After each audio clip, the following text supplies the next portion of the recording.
ആകാശവാണി. നമസ്കാരം. പ്രാദേശിക വാർത്തകൾ വായിക്കുന്നത് ബിന്ദു.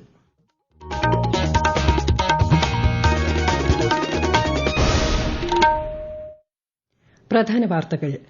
കേന്ദ്ര ബജറ്റിന്മേലുള്ള ചർച്ചകൾ പാർലമെന്റിന്റെ ഇരുസഭകളിലും ഇന്ന് നടന്നു. ലോക്സഭാ സ്പീക്കർ ഓം ബിർളയ്ക്കെതിരെ അവിശ്വാസ പ്രമേയത്തിന് നോട്ടീസ് നൽകി പ്രതിപക്ഷം.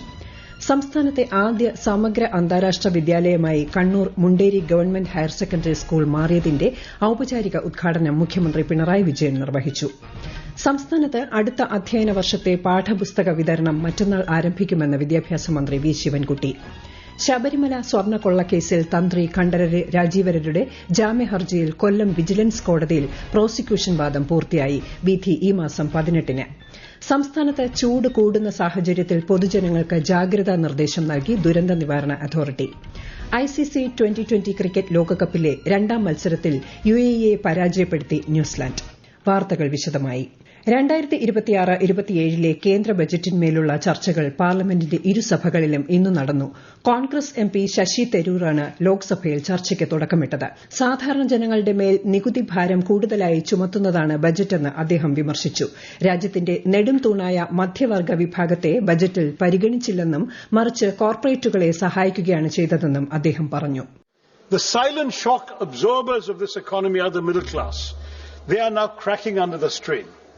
Even as households struggle, the tax burden has quietly shifted onto them. And while last year's budget at least acknowledged middle-class housing stress through the Swami Fund, this budget offers only silence. When the state fails to provide clean air, safe water, and uncontaminated food, households are forced to buy privately what should be public goods. സർക്കാരിന്റെ പ്രതിബദ്ധത, സ്ഥിരത എന്നിവയെ പ്രതിഫലിപ്പിക്കുന്നതാണ് ബജറ്റെന്ന് BJP MP അപരാജിത സാരംഗി പറഞ്ഞു. നിരവധി രാജ്യങ്ങളുമായി സ്വതന്ത്ര വ്യാപാര കരാറുകൾ ഒപ്പുവച്ചതിന് കേന്ദ്ര സർക്കാരിനെ അവർ പ്രശംസിച്ചു. സാമൂഹിക സാമ്പത്തിക അസമത്വങ്ങളോട് നീതി പുലർത്താത്ത ബജറ്റാണ് ഇതെന്ന് സമാജ്വാദി എംപി അഖിലേഷ് യാദവ് വിമർശിച്ചു. ചർച്ച പുരോഗമിക്കുകയാണ്. കേന്ദ്ര ബജറ്റിന്മേലുള്ള ചർച്ചകൾക്ക് ശേഷം രാജ്യസഭ ഇന്നത്തേക്ക് പിരിഞ്ഞു. ആഗോള പ്രതിസന്ധികൾക്കിടയിലും സാമ്പത്തിക വളർച്ചയുടെയും സുസ്ഥിരതയുടെയും രാജ്യമായി ഇന്ത്യ നിലനിൽക്കുകയാണെന്ന് ചർച്ചയിൽ പങ്കെടുത്ത ശിവസേന എംപി മിലിന്ദ് ദിയോറ പറഞ്ഞു. എന്നാൽ രാജ്യത്തിന്റെ സാമ്പത്തിക യാഥാർത്ഥ്യങ്ങളുമായി യോജിക്കാത്ത ബജറ്റാണിതെന്ന് ഡിഎംകെ അംഗം കനിമൊഴി സോമു വിമർശിച്ചു. ബിജെപി, കോൺഗ്രസ്, തൃണമൂൽ തുടങ്ങി വിവിധ പാർട്ടികളിൽ നിന്നുള്ള എംപിമാർ ചർച്ചയുടെ ഭാഗമായി. ലോക്സഭാ സ്പീക്കർ ഓം ബിർളയ്ക്കെതിരെ അവിശ്വാസ പ്രമേയത്തിന് നോട്ടീസ് നൽകി പ്രതിപക്ഷം. ലോക്സഭാ സെക്രട്ടറി ജനറലിനാണ് പ്രതിപക്ഷം നോട്ടീസ് സമർപ്പിച്ചത്. നോട്ടീസ് പരിശോധിച്ച ശേഷം നിയമാനുസൃതമായി നടപടി സ്വീകരിക്കുമെന്ന് ഔദ്യോഗിക വൃത്തങ്ങൾ അറിയിച്ചു. പൊതുവിദ്യാഭ്യാസ മേഖലയുടെ വികസനത്തിനായി 5000 കോടി രൂപയുടെ പദ്ധതികളാണ് സംസ്ഥാന സർക്കാർ നടപ്പാക്കിയതെന്ന് മുഖ്യമന്ത്രി പിണറായി വിജയൻ. സംസ്ഥാനത്തെ ആദ്യ സമഗ്ര അന്താരാഷ്ട്ര വിദ്യാലയമായി Kannur Munderi government higher secondary school മാറിയതിന്റെ ഔപചാരിക ഉദ്ഘാടനം നിർവഹിക്കുകയായിരുന്നു മുഖ്യമന്ത്രി. പൊതുവിദ്യാഭ്യാസ മേഖലയിൽ വലിയ മാറ്റങ്ങൾ ഉണ്ടാക്കാൻ സർക്കാരിന് സാധിച്ചതായി പറഞ്ഞ മുഖ്യമന്ത്രി ഉന്നത വിദ്യാഭ്യാസ മേഖലയിലും സംസ്ഥാനത്തിന് പുരോഗതി നേടാൻ കഴിഞ്ഞതായി ചൂണ്ടിക്കാട്ടി. ഉന്നത വിദ്യാഭ്യാസ മേഖലയിൽ വലിയ തോതിലുള്ള ഇടപെടലാണ് നാം നടത്തിയത്. അതിന്റെ ഭാഗമായി വലിയ മാറ്റം ഉന്നത വിദ്യാഭ്യാസ മേഖലയിലും വന്നിരിക്കുന്നു. നമ്മുടെ നാട്ടിലെ വിദ്യാഭ്യാസ രംഗമെടുത്താൽ ഇവിടെ വന്ന് തൊഴിലെടുക്കുന്നവരുടെ മക്കളടക്കം നമ്മുടെ പൊതുവിദ്യാലയങ്ങളിൽ പഠിക്കുന്നവരായി മാറുന്നു. ഇതൊക്കെ വലിയ മാറ്റമാണെന്ന് നാം കാണുന്നു. 60 കോടിയോളം രൂപ ചെലവഴിച്ചാണ് മുണ്ടേരി സ്കൂളിനെ നവീകരിച്ചത്. നൂതന മാതൃകയിലുള്ള ലാബുകളും അഡ്വാൻസ് സയൻസ് റോബോട്ടിക്സ് ലാബും ഇവിടെ സജ്ജീകരിച്ചിട്ടുണ്ട്.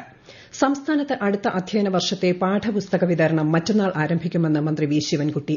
ചരിത്രത്തിൽ ആദ്യമായാണ് സ്കൂൾ തുറക്കുന്നതിന് 3 മാസം മുൻപ് പാഠപുസ്തക വിതരണം ആരംഭിക്കുന്നത്. മുഖ്യമന്ത്രി പിണറായി വിജയൻ ഉദ്ഘാടനം നിർവഹിക്കുമെന്നും മന്ത്രി പറഞ്ഞു. 1 മുതൽ 10 വരെയുള്ള ക്ലാസുകളിലെ വിദ്യാർത്ഥികൾക്കുള്ള പാഠപുസ്തകങ്ങളാണ് വിതരണം ചെയ്യുന്നത്. ജനസൌഹൃദ പോലീസിംഗിന്റെ അന്തസത്ത ഉൾക്കൊണ്ട് പ്രവർത്തിക്കാൻ പോലീസുകാരോട് ആഹ്വാനം ചെയ്ത് സംസ്ഥാന പോലീസ് മേധാവി റവാഡ ചന്ദ്രശേഖർ. കേരള പോലീസ് അക്കാദമിയിൽ പരിശീലനം പൂർത്തിയാക്കിയ 73 പോലീസ് സബ് ഇൻസ്പെക്ടർമാരുടെ പാസിംഗ് ഔട്ട് പരേഡിന്റെ അഭിവാദ്യം സ്വീകരിച്ച് സംസാരിക്കുകയായിരുന്നു അദ്ദേഹം. സൈബർ കുറ്റകൃത്യങ്ങൾ, വെർച്വൽ അറസ്റ്റ്, സംഘടിത ലഹരിമരുന്ന് വ്യാപാരം എന്നിങ്ങനെ മുൻപത്തേക്കാളും വെല്ലുവിളി നിറഞ്ഞ കാലഘട്ടമാണ് പോലീസ് ഇന്ന് നേരിടുന്നതെന്നും സംസ്ഥാന പോലീസ് മേധാവി പറഞ്ഞു. ഈ വാർത്തകൾ ആകാശവാണിയിൽ നിന്ന്. ആകാശവാണി വാർത്തകളും വാർത്താധിഷ്ഠിത പരിപാടികളും all India radio news Thiruvananthapuram YouTube ചാനലിലും @all India radio news Thiruvananthapuram Facebook പേജിലും AR News_ തിരുവനന്തപുരം ഇൻസ്റ്റഗ്രാം അക്കൌണ്ടിലും @AR News_TVM X ഹാൻഡിലും ലഭ്യമാണ്. വിവിധ മേഖലകളിൽ വ്യക്തിമുദ്ര പതിപ്പിച്ച യുവജനങ്ങൾക്കായുള്ള സംസ്ഥാന യുവജന കമ്മീഷന്റെ 2025-26 യൂത്ത് ഐക്കൺ അവാർഡുകൾ പ്രഖ്യാപിച്ചു. യുവനടി കല്യാണി പ്രിയദർശൻ, എഴുത്തുകാരൻ Amal Pirappancode, Asian games medal ജേതാവ് P. മുഹമ്മദ് അഫ്സൽ, യുവ കർഷകൻ R. Vishnuraj, Gen Robotics company CEO Vimal Govind, മാധ്യമപ്രവർത്തക നിലീന അത്തോളി എന്നിവർ പുരസ്കാരത്തിന് അർഹരായി. തൊഴിൽ രംഗത്ത് വിപ്ലവകരമായ ക്ഷേമ പദ്ധതിക്കാണ് രക്ഷാകവചത്തിലൂടെ തുടക്കം കുറിക്കുന്നതെന്ന് പദ്ധതിയുടെ ഉദ്ഘാടനം നിർവഹിച്ചുകൊണ്ട് മന്ത്രി വി. ശിവൻകുട്ടി. വേതന സുരക്ഷാ പദ്ധതിയിൽ അംഗങ്ങളായ സ്വകാര്യ മേഖലയിലെ 25 ലക്ഷത്തോളം തൊഴിലാളികൾക്ക് അഷുറൻസ് മാതൃകയിലാണ് പദ്ധതി നടപ്പാക്കുന്നത്. പദ്ധതിയിൽ അംഗമാകുന്ന സ്വകാര്യ മേഖലയിലെ തൊഴിലാളിക്ക് അപകട മരണം സംഭവിച്ചാൽ ആശ്രിതർക്ക് 5 ലക്ഷം രൂപ ലഭിക്കും. കാട്ടുപന്നി ശല്യം ഒഴിവാക്കുന്നതിന് സംസ്ഥാനത്തെ എല്ലാ വനം ഡിവിഷനുകൾക്കും കീഴിലുമുള്ള പഞ്ചായത്തുകളിൽ കൂടുതൽ ലൈസൻസ്ഡ് ഷൂട്ടർമാരെ ലഭ്യമാക്കുന്നതിനുള്ള നടപടികൾ അടിയന്തരമായി സ്വീകരിക്കാൻ വനമന്ത്രി A. K. Saseendran chief wild life വാർഡന് നിർദ്ദേശം നൽകി. കാട്ടുപന്നികളെ കൊല്ലുന്നതിനായി തദ്ദേശ സ്വയംഭരണ സ്ഥാപനങ്ങൾ ചെലവാക്കുന്ന തുക ദുരന്ത നിവാരണ ഫണ്ടിൽ നിന്നും തിരിച്ചു നൽകുമെന്ന വിവരം എല്ലാ തദ്ദേശ സ്ഥാപനങ്ങളെയും അറിയിക്കുന്നതിനും മന്ത്രി നിർദ്ദേശം നൽകി. നവീകരിച്ച മുണ്ടൂർ തൂത 4-വരി സംസ്ഥാന പാത നാളെ മുഖ്യമന്ത്രി പിണറായി വിജയൻ ഓൺലൈനായി ഉദ്ഘാടനം ചെയ്യും. കടമ്പഴിപ്പുറത്ത് നടക്കുന്ന ചടങ്ങിൽ മന്ത്രി P. A. മുഹമ്മദ് റിയാസ് അധ്യക്ഷത വഹിക്കും. വിശദാംശങ്ങളുമായി ആകാശവാണി പാലക്കാട് ജില്ലാ പ്രതിനിധി ഫൈസൽ അലിമുത്ത്. റീബിൽഡ് കേരള ഇനിഷ്യേറ്റീവ് പദ്ധതി പ്രകാരം 364 കോടി രൂപ വിനിയോഗിച്ചാണ് റോഡ് നവീകരിച്ചത്. മുണ്ടൂരിൽ നിന്നും പാലക്കാട് ജില്ലയുടെ അതിർത്തിയായ തൂതപ്പാലം വരെ 37 കിലോമീറ്ററോളം റോഡാണ് നവീകരണം പൂർത്തിയാക്കി നാളെ തുറന്നു നൽകുന്നത്.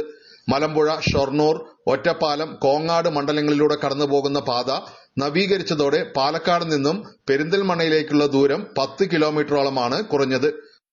കുംഭമാസ പൂജകൾക്കായി ശബരിമല നട മറ്റന്നാൾ തുറക്കും. വൈകിട്ട് 5 മണിക്ക് തന്ത്രി കണ്ഠരര് മഹേഷ് മോഹനരുടെ സാന്നിധ്യത്തിൽ മേൽശാന്തി പ്രസാദ് ED നട തുറന്ന് ദീപം തെളിയിക്കും. കുംഭമാസ പൂജകൾ പൂർത്തിയാക്കി ഈ മാസം 17-ന് രാത്രി 10 മണിക്ക് ശബരിമല നട അടയ്ക്കും. ശബരിമല സ്വർണ്ണക്കൊള്ളക്കേസിൽ തന്ത്രി കണ്ഠരര് രാജീവരരുടെ ജാമ്യ ഹർജിയിൽ കൊല്ലം വിജിലൻസ് കോടതിയിൽ പ്രോസിക്യൂഷൻ വാദം പൂർത്തിയായി.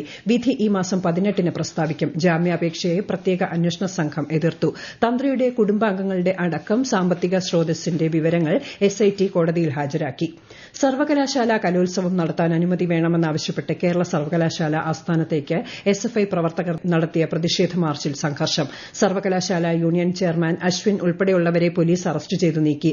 ബാരിക്കേഡുകൾ മറിച്ചിട്ട് സർവകലാശാല ആസ്ഥാനത്തേക്ക് കടന്ന SFI പ്രവർത്തകരും പോലീസും തമ്മിൽ വാക്കേറ്റവും ഉന്തും തള്ളുമുണ്ടായി. നേതാക്കളെ അറസ്റ്റ് ചെയ്തു നീക്കിയ പോലീസ് വാഹനം SFI പ്രവർത്തകർ തടയാൻ ശ്രമിച്ചു.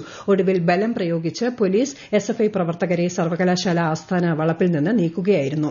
കേരളത്തിൽ ചൂട് കൂടുന്ന സാഹചര്യത്തിൽ പൊതുജനങ്ങൾക്ക് ജാഗ്രതാ നിർദ്ദേശം നൽകി സംസ്ഥാന ദുരന്ത നിവാരണ അതോറിറ്റി. പകൽ 11 മുതൽ 3 മണിവരെയുള്ള സമയത്ത് ശരീരത്തിൽ നേരിട്ട് കൂടുതൽ സമയം സൂര്യപ്രകാശം ഏൽക്കുന്നത് ഒഴിവാക്കണമെന്ന് നിർദ്ദേശത്തിൽ പറയുന്നു. ദാഹമില്ലെങ്കിലും പരമാവധി ശുദ്ധജലം കുടിക്കുന്നത് തുടരണം. സംസ്ഥാനത്ത് കഴിഞ്ഞ 24 മണിക്കൂറിനിടെ ഉയർന്ന അൾട്രാവയലറ്റ് സൂചിക രേഖപ്പെടുത്തിയ സാഹചര്യത്തിൽ ജനങ്ങൾ സുരക്ഷാ മുൻകരുതലുകൾ സ്വീകരിക്കേണ്ടതാണ്. അൾട്രാവയലറ്റ് രശ്മികൾ തുടർച്ചയായി ശരീരത്തിൽ ഏൽക്കുന്നത് സൂര്യാതപത്തിനും ത്വക്ക് രോഗങ്ങൾക്കും നേത്രരോഗങ്ങൾക്കും മറ്റ് ആരോഗ്യ പ്രശ്നങ്ങൾക്കും കാരണമായേക്കാം. ICC T20 പുരുഷ ക്രിക്കറ്റ് ലോകകപ്പിലെ 2ാം മത്സരത്തിൽ UAE-യെ പരാജയപ്പെടുത്തി ന്യൂസിലൻഡ്. UAE മുന്നോട്ട് വച്ച 174 റൺസ് വിജയലക്ഷ്യം 15.2 ഓവറിൽ ഒരു വിക്കറ്റും നഷ്ടപ്പെടാതെ ന്യൂസിലാൻഡ് മറികടന്നു. ആദ്യ മത്സരത്തിൽ നമീബിയയ്ക്കെതിരെ നെതർലാൻഡ്സ് 7 വിക്കറ്റിന് വിജയിച്ചു. 157 റൺസ് വിജയലക്ഷ്യം 18 ഓവറിൽ 3 വിക്കറ്റ് നഷ്ടത്തിലാണ് നെതർലാൻഡ്സ് മറികടന്നത്. രാത്രി 7 മണിക്ക് കൊളംബോയിൽ പാകിസ്ഥാനും US-ഉം തമ്മിലാണ് 3ാം മത്സരം. രാജ്യത്തെ ഓഹരി വിപണികളിൽ നേട്ടം. ബോംബെ ഓഹരി സൂചിക സെൻസെക്സ് 208 പോയിന്റ് ഉയർന്ന് 84,274-ലും ദേശീയ ഓഹരി സൂചിക നിഫ്റ്റി 68 പോയിന്റ് വർദ്ധിച്ച് 25,935-ലും വ്യാപാരം അവസാനിപ്പിച്ചു. സ്വർണ്ണവിലയിൽ മാറ്റമില്ല. ഗ്രാമിന് 14,475 രൂപയും പവന് 1,15,800 രൂപയുമാണ് ഇന്നത്തെ വില. പ്രധാന വാർത്തകൾ വീണ്ടും. കേന്ദ്ര ബജറ്റിന്മേലുള്ള ചർച്ചകൾ പാർലമെന്റിന്റെ ഇരുസഭകളിലും ഇന്ന് നടന്നു. ലോക്സഭാ സ്പീക്കർ ഓം ബിർളയ്ക്കെതിരെ അവിശ്വാസ പ്രമേയത്തിന് നോട്ടീസ് നൽകി പ്രതിപക്ഷം. സംസ്ഥാനത്തെ ആദ്യ സമഗ്ര അന്താരാഷ്ട്ര വിദ്യാലയമായി Kannur Munderi government higher secondary school മാറിയതിന്റെ ഔപചാരിക ഉദ്ഘാടനം മുഖ്യമന്ത്രി പിണറായി വിജയൻ നിർവഹിച്ചു. സംസ്ഥാനത്ത് അടുത്ത അധ്യയന വർഷത്തെ പാഠപുസ്തക വിതരണം മറ്റന്നാൾ ആരംഭിക്കുമെന്ന് വിദ്യാഭ്യാസ മന്ത്രി വി. ശിവൻകുട്ടി. ശബരിമല സ്വർണ്ണക്കൊള്ളക്കേസിൽ തന്ത്രി കണ്ഠരര് രാജീവരരുടെ ജാമ്യഹർജിയിൽ കൊല്ലം വിജിലൻസ് കോടതിയിൽ പ്രോസിക്യൂഷൻ വാദം പൂർത്തിയായി. വിധി ഈ മാസം 18-ന്. സംസ്ഥാനത്ത് ചൂട് കൂടുന്ന സാഹചര്യത്തിൽ പൊതുജനങ്ങൾക്ക് ജാഗ്രതാ നിർദ്ദേശം നൽകി ദുരന്ത നിവാരണ അതോറിറ്റി. ഐസിസി ട്വന്റി ക്രിക്കറ്റ് ലോകകപ്പിലെ രണ്ടാം മത്സരത്തിൽ യുഎഇയെ പരാജയപ്പെടുത്തി ന്യൂസിലാൻഡ്. പ്രാദേശിക വാർത്തകൾ കഴിഞ്ഞു. അടുത്ത വാർത്താ പ്രക്ഷേപണം രാത്രി 7:25-ന്.